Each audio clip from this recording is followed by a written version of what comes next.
నయనతార, ధనుష్ వీళ్ళిద్దరి మధ్యన కొంతకాలం నుంచి విభేదాలు ఉన్నాయని చెప్పి అందరికీ తెలుసు.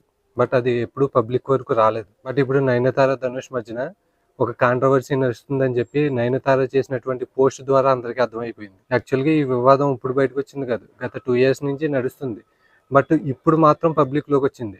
ఇద్దరు సూపర్ స్టార్స్, ఒకళ్ళు హీరో, ఒకళ్ళు హీరోయిన్. ఇద్దరు సూపర్ స్టార్స్ మధ్యన జరుగుతున్న ఇష్యూ ఎవరిది తప్పు ఎవరిది ఒప్పు అనే విషయం గురించి మాట్లాడుకోవాలనుకుంటే ఇద్దరు వర్షన్లో ఒకసారి మాట్లాడుకోవాలి. అప్పుడే మనకి ఎవరిది తప్పు ఎవరిది ఒప్పు అన్నది ఒక క్లారిటీ వస్తుంది. యాక్చువల్గా నయనతార తన మీద ఒక డాక్యుమెంటరీ ఫిలిం తీసుకోవడం జరిగింది. ఈ ఫిలిం 2 years బ్యాకే షూటింగ్ అంతా అయిపోయింది, కంప్లీట్ అయిపోయింది. బట్ ఒక చిన్న ఇష్యూ వల్ల, ధనుష్ వేసిన ఒక కాపీరైట్ ఇష్యూ వల్ల అది 2 years నుంచి రిలీజ్ కాకుండా అలాగే ఆగిపోయింది. నయనతార నటించినటువంటి నేనే రౌడీ అనే మూవీలోంచి కొన్ని క్లిప్స్ని ప్రజెంట్ ఇప్పుడు నయనతార నటించినటువంటి డాక్యుమెంటరీలో పెట్టుకోవడం జరిగింది. జనరల్గా ఒక వ్యక్తి డాక్యుమెంటరీ తీస్తున్నప్పుడు ఆవిడ ఎలా ఎదిగింది, ఆవిడ ఎలా హీరోయిన్ అయింది, ఆవిడ పడ్డ కష్టాలు ఏంటి, ఆవిడ చేసిన సినిమాలు ఏంటి, అవన్నీ గురించి డిస్కస్ చేసుకుంటూనే ఆ డాక్యుమెంటరీ తీయడం జరుగుతుంది.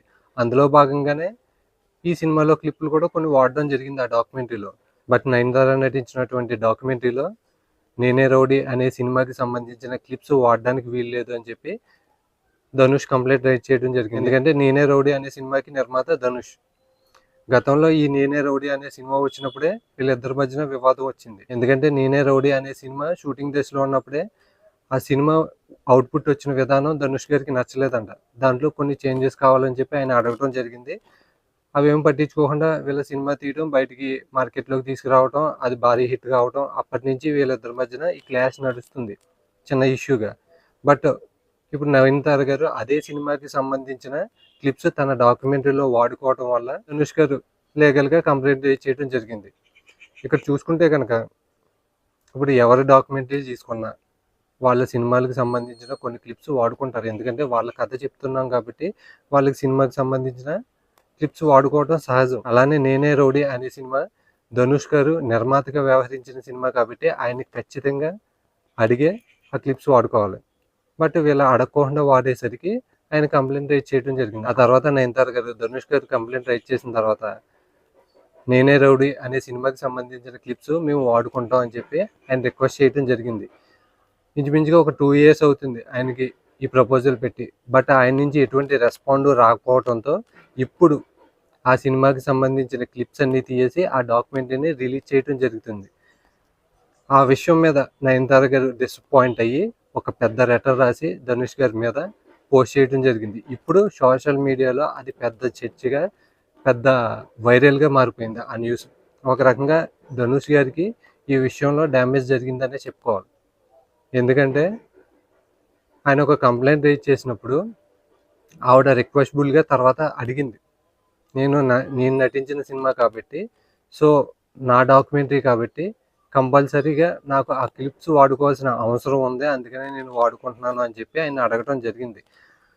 ఒకవేళ ఆవిడ ఏమైనా రాంగ్ పోర్ట్రేట్ విధానంలో ఆ క్లిప్స్ని కనుక వాడుంటే కనుక ఆ డాక్యుమెంటరీలో ఈయన యాక్సెప్ట్ చేయకపోయినా పర్లేదు. అటువంటి క్వశ్చన్లు ఏమి అడగకుండా నాకు సినిమాకి సంబంధించిన క్లిప్స్ వాడారు అని చెప్పి ఈయన కంప్లైంట్ రైజ్ చేసి దాన్ని ఆపేయడం కరెక్ట్ కాదు అనేది నా అభిప్రాయం. అలాగే ఇంకా చాలా విషయాలు మాట్లాడారు ఆవిడ రాసిన లెటర్లో. ధనుష్ గారు బయటకి ఎప్పుడు వచ్చినప్పుడు మన చుట్టూ మనమే కాదు, మన చుట్టూ ఉన్న వాళ్ళు కూడా ఎదగాలి అని చెప్పి మాట్లాడడం జరుగుతుంది. మాటలో చెప్పడమే కాదు, అది చేతల్లో కూడా చేసి చూపించాలి అన్నట్టు ఆవిడ మాట్లాడడం జరిగింది. ఇంకొక పెద్ద కామెంట్ ఏంటంటే, ధనుష్ గారు ఎప్పుడు ఆడియో ఫంక్షన్కి వచ్చినా చివరి నిమిషంలో ఓం నమ శివాయ అనే ఒక పదాన్ని వాడతారు. దాన్ని అండర్లైన్ చేస్తూనే నయనతార గారు, భగవంతుడు అనేవాడు పైనుంచి అన్నీ గమనిస్తూ ఉంటాడు, ఆ విషయాన్ని మాత్రం మర్చిపోవద్దు అని చెప్పి ఆవిడ మాట్లాడడం జరిగింది. వీళ్ళిద్దరి మధ్యన జరిగినటువంటి ఈ కాంట్రవర్సీ కనుక చూసుకుంటే కనుక చిన్న పిల్లల గొడవలో ఉంది లిటరల్గా చెప్పాలంటే. ధనుష్ గారు ఒక పాయింట్ ఆఫ్ వ్యూలో ఈ విషయంలో నాకు తప్పు చేసినట్టే అనిపిస్తుంది. ఎందుకంటే ఆయనకి సంబంధించిన సినిమాయే, ఆయన్ని పర్మిషన్ అడిగే ఆ క్లిప్స్ వాడుకోవాలి. ఆవిడ ముందు పర్మిషన్ అడగకుండా వాడిన తర్వాత ఆయన కంప్లైంట్ చేయడం జరిగింది. ఆయన కంప్లైంట్ చేసిన తర్వాత ఆవిడ రిక్వెస్ట్ చేయడం కూడా జరిగింది. ఆవిడ రిక్వెస్ట్ చేసినప్పుడు ధనుష్ గారు ఆ క్లిప్స్ వాడుకోమని పర్మిషన్ ఇచ్చుంటే కనుక ఈయన ఒక మెట్టు పైకెక్కిద్దురే కానీ కిందకి దిగేవాడు కాదు. ఆవిడ రిక్వెస్ట్ చేసిన తర్వాత కూడా ఆ రిక్వెస్ట్‌కి రిప్లై ఇవ్వకపోవడం కరెక్ట్ కాదు అనేది నా అభిప్రాయం. దీనిపై ధనుష్ గారు ఏ విధంగా స్పందిస్తారో చూడాలి. ఆయన వర్షన్ ఇంకా బయటికి రాలేదు. ఇంకా వాళ్ళిద్దరి మధ్యన ఏం జరిగింది అన్న విషయం పూర్తిగా రాలేదు. నయనతార గారి విషయం మాత్రం క్లారిటీగా చెప్పడం జరిగింది నేను. ధనుష్ గారు ఏ విధంగా స్పందిస్తారో కొన్ని డేస్‌లో చూడాలి ఇంక మనం.